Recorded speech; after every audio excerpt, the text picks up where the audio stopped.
Yeah, man. It's rolling 3, 2. Don Dutta behind the camera, aka the Hood Guru. This dude over here, that's EJ, aka E-Mac. That right there, that's the Hitman. Yeah. I'm Mark Dope, and y'all know how this goes. Mr. Rue, we'll be talking to him a little later. Boys tired. But anyway, this was week 10. No way, baby. Was this week 10 or week 11? 10. That's DA. Darn. Yeah. Alright, next week is week 11. Week 10. Week 10's song. The song for week 10, week 10 song is Biggie Smalls is the illest. Yo! The song is Unbelievable. Yo. Why is the song for the week Unbelievable? Well, let's talk about that unbelievable call made against New England where they said that wasn't a first down. You know, and honestly, that's believable because at real speed, hey, it probably did look like it wasn't a first down catch. What was unbelievable was head of referees Mike Pereira's answer to why they didn't call that a first down and whatnot. What's unbelievable is that motherfucker had an Xbox. Yeah, and he was controlling it. Yeah, the Xbox control. I think all these motherfuckers are hooked on Madden. Man. Another unbelievable is the fact that Denver lost to Washington. It's like, wow. Another unbelievable is Vince Young is playing like the old Vince Young, like he never got sat down for all this time, and how everyone is back on Vince Young's nuts. Unbelievable. Another unbelievable play is the fumble called on Felix Jones, where Romo was hit by Charles Woodson. He fumbled the ball. Felix Jones falls on it, rolls over with it. Then they snatch it out.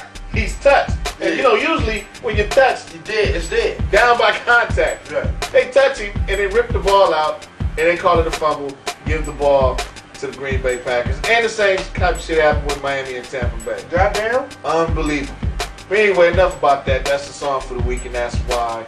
Man, Biggie, Green Bay Packers, man, you know, after what happened against Tampa Bay, I thought they weren't going to win no more. But I thought that was saying something bad about you, Green Bay, but after watching Tampa Bay and the way they fought the last 2 weeks, I think it's something good about Raheem and his coaching staff getting these boys to play. Yeah, they starting to warm up a little bit over there, man. Yeah, man. You know, I think that just looking back towards Green Bay, I mean, I'm not really impressed with Dallas, you know what I'm saying? And obviously, it's getting colder. You know what happens to Romo when it gets cold. I mean, you know, you might need to look for an old girl. Maybe she needs to warm him up a little bit. Something, give him a little sluffing. Yeah.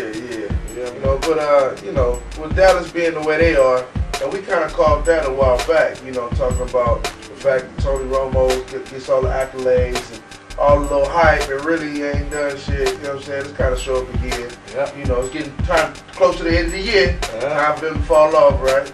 Yep. And you know, Charles Woodson, you know, man, you still got some skills, man. I hate to admit it and shit. You know what I'm saying? But you doing your thing over there as an old man. You know, you trying to ball and shit. You know, over there in Green Bay, and you know, whatever. Yeah, man. So, and then last, that really wasn't unbelievable. It was a good game. What was unbelievable for me was the fact that, you know, the Cincinnati Bengals and Pittsburgh Steelers, they won. They played a tough game and they won, right? I'm trying to hold a straight face. Oh, it's cool. They won, but I was listening to the local media. They're like, oh, Cincinnati just dominated. I'm like, did y'all watch the game? This game was, nobody scored a touchdown, and it was a tough game. It was a hard-fought game. Hell of a game to play in, man. A hell of a game, type of game you want to play in because it was players against players, coaches against coaches. Yeah. And in games like that, all it takes is one big play. Yeah. And one big play was special teams in the kickoff. Yeah. I looked at it. Special teams, the 3 points, the kickoff. Yeah. That was the offense. That was the offense. They ran for like 36 yards, and they top rusher. They top rusher ran for 33. Our top rusher ran for 36. Right. And it was like I said before after they beat them, Roethlisberger's going to have to get off the nuts, let off the throttle with that passing game. Right. And I think if they would have ran the ball and just stuck with the run, you know, you're probably looking at a different outcome. And I was looking at the game before that y'all won, when Mendenhall, he bounces to the outside. He's almost like a bigger version of Willie Parker. And you got to figure, like, maybe y'all could have used old boy for Kansas City. You know what I'm saying? They wasn't going to make that move? Nah. But shit, I'll put it this way. Y'all, we talking about Kansas City and Pittsburgh. My theory on the whole game is if you check out a couple of weeks before when I said who might, benefit from winning or losing this game, I really think that Kansas City, Cincinnati, they may not benefit as much from winning this game because they may have reached the apex already. And also they may, being that they're a younger team, they have a few little veterans, but not really in key spots. You know what I'm saying? You got Carson Palmer, but I don't really look at him as an all-out veteran just yet. You know what I'm saying? He's getting there.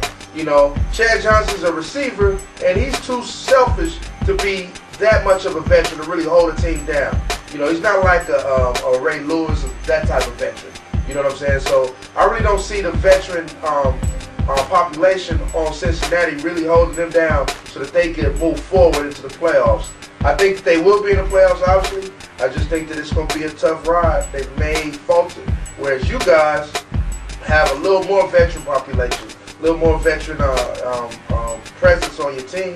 And I think that this loss may put y'all in checkmate a little, not checkmate, but check you guys a little bit. Time to tighten up the shoes, tighten the chin straps a little bit and get you guys fired up. That's what I'm thinking. Right. Well, I give them credit for this. The game, like I said, they played a good game and they won. I look at it like if you take away the pick and the kick return, maybe overtime.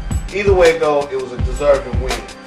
What I was impressed with more than that was the fact that they didn't go basketball player and start thumping their chest and pointing to the sky and doing the whop on the sidelines and you know what I'm saying? And last time they was in this position, Chad Johnson came out to me like, yeah, well, it's time to change. See, the Steelers are the old. See, we used to look at black and white TVs, but we color TVs.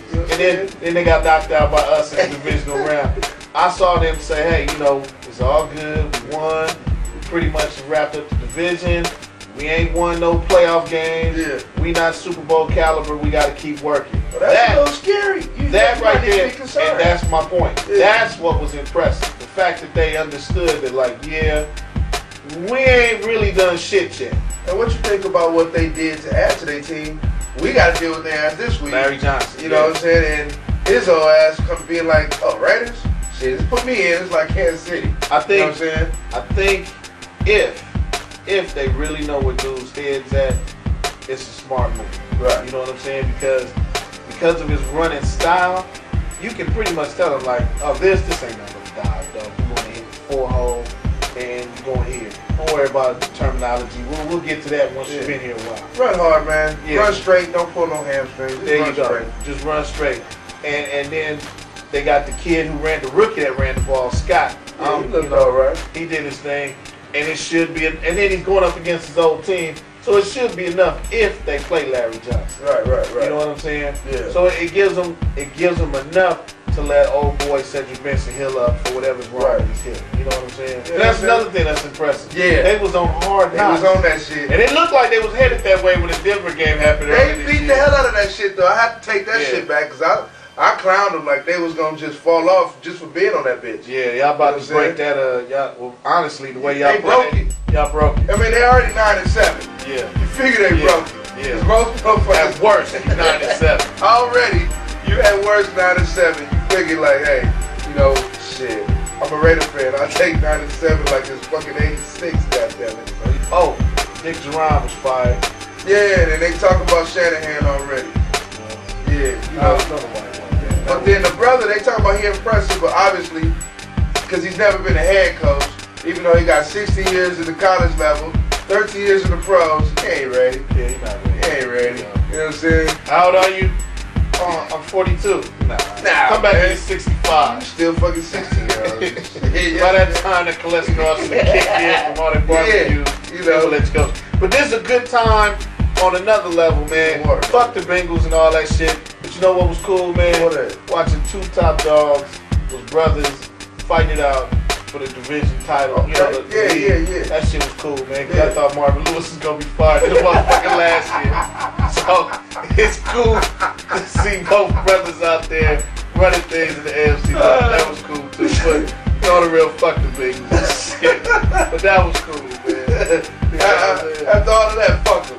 Oh yeah, fuck them. But you know, I always know who team I'm on. That's called a division rival, man. He give a fuck about y'all. But I am glad to see the brothers, you know, two brothers out there running things in the AFC. But after that, fuck 'em.